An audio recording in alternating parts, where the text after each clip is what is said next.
Good afternoon students.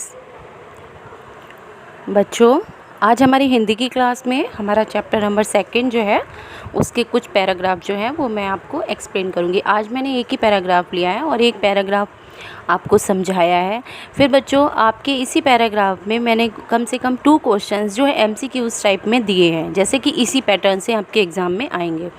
वो सिर्फ मैंने फॉर एग्ज़ाम्पल है ना, सिर्फ आप लोगों को उदाहरण के लिए दिए हैं कि आपको समझ में आ जाए। वो ऐसे क्वेश्चन आप मत समझ लेना कि यही क्वेश्चन जो 2 दिए हैं यार ये तो ज़रूर आएंगे, ऐसा कुछ नहीं है। सिर्फ मैंने आपको इसी पैराग्राफ से रिलेटिव 2 क्वेश्चंस जो हैं वो एमसीक्यूज टाइप में दे दिए हैं, वो सिर्फ आपको समझाने के लिए।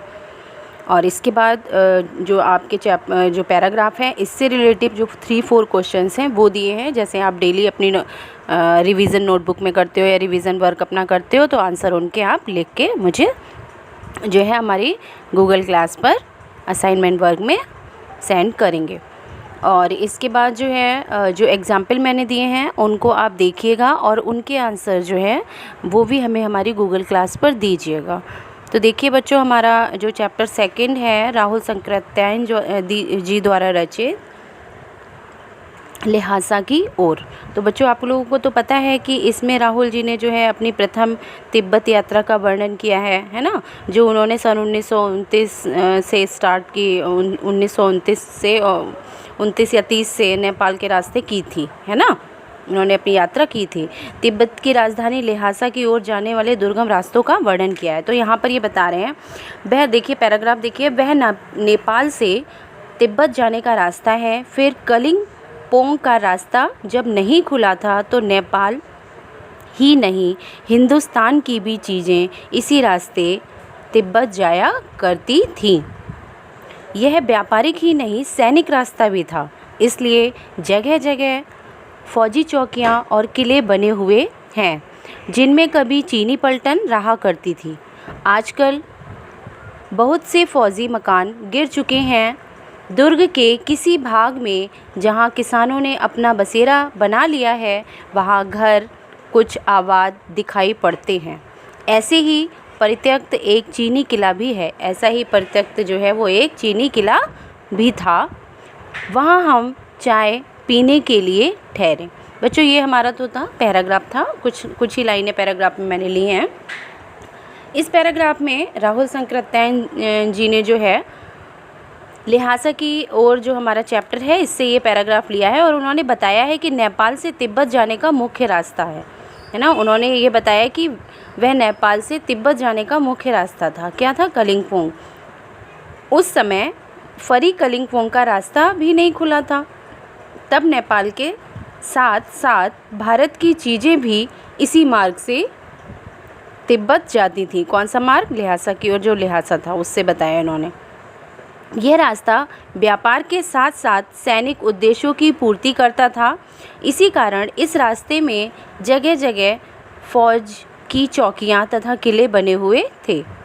यहाँ कभी कभी चीनी पलटन भी रहा करती थी। अब वहाँ बने हुए फौजी मकान जो हैं वो क्या हो चुके हैं, अब इस समय की बात है, वो गिर चुके हैं। इस किले के किसी हिस्से में जहाँ किसानों ने अपना घर बना लिया है, वहाँ कुछ बसे हुए जो हैं वो दिखाई देते हैं, यानी कुछ हिस्से जो हैं वो बसे हुए दिखाई देते हैं, क्योंकि लोग वहाँ पर, किसान लोग वहाँ पर रहने लगे हैं। इस तरह त्यागे हुए चीनी किले में लेखक चाय पीने के लिए ठहरा। और एक परित्यक्त चीनी किले में लेखक जो था वो चाय पीने के लिए ठहरा। यहाँ पर देखिए पाठ तथा लेखक का नाम जो है वो, पाठ का नाम है हमारा ल्हासा की और लेखक का नाम है हमारा राहुल संकृत्यायन। पुराने समय में नेपाल से तिब्बत जाने का रास्ता नहीं खुला था। कौन सा रास्ता नहीं खुला था नेपाल से तिब्बत जाने का रास्ता? कलिंपोंग, ठीक है। फरी कलिंपोंग का रास्ता नहीं खुला था। अगर रास्ता कलिंपोंग लिखा हो तो आप कलिंपोंग लिखोगे, फरी कलिंपोंग ऑप्शन में हो तो फरी कलिंपोंग। लेखक जो था किस रास्ते से वहाँ और कैसे पहुँचा था? लेखक जो था व्यापारी तथा सैनिक रास्ते थे। व्यापारिक रास्ता जो सैनिक रास्ता था उस रास्ते से वहाँ पर पहुँचा था। और वह रास्ता कैसा था? वहाँ फौजी चौकियाँ और किले बने हुए थे। लेखक कैसे किले में ठहरा? लेखक परित्यक्त चीनी किले में ठहरा। यानी परित्यक्त मीन्स त्यागा हुआ, यानी जिस किले में कोई नहीं रहता था, जिस किले को लोगों ने छोड़ दिया था, लोगों के द्वारा छोड़े गए किले में जो थे वो रहे थे। परित्यक्त मीन्स होता है त्यागा हुआ या छोड़ा हुआ। ठीक है बच्चों, तो ये पैराग्राफ था और इस पैराग्राफ को मैंने आपको बड़े अच्छे से मैंने आपको एक्सप्लेन किया, आपको समझा दिया, उससे रिलेटिव क्वेश्चंस भी आपको बता दिए हैं। और अब जो है बच्चों मैंने आपको कुछ एग्जाम्पल दिए हैं। एक एग्जाम्पल दिया है मैंने पुराने समय में, जो आपको एग्जाम्पल ये दिए MCQs टाइप क्वेश्चंस के आपको एग्जाम्पल दिए हैं। जैसे देखिए, पुराने समय में नेपाल से तिब्बत जाने का कौन सा रास्ता नहीं खुला था, तो मैंने इसमें 4 ऑप्शन दिए हुए हैं कि चीनी का रास्ता, जो भी रास्ता हो तिब्बत का, मतलब जो भी आपको मैंने 4 ऑप्शन दिए और इसमें एक ऑप्शन राइट है। कौन सा ऑप्शन राइट है वो आपको मुझे बताना है। अब देखिए, ऐसे एक क्वेश्चन आपको मैंने और भी दिया है कि लेखक कैसे किले में ठहरा था।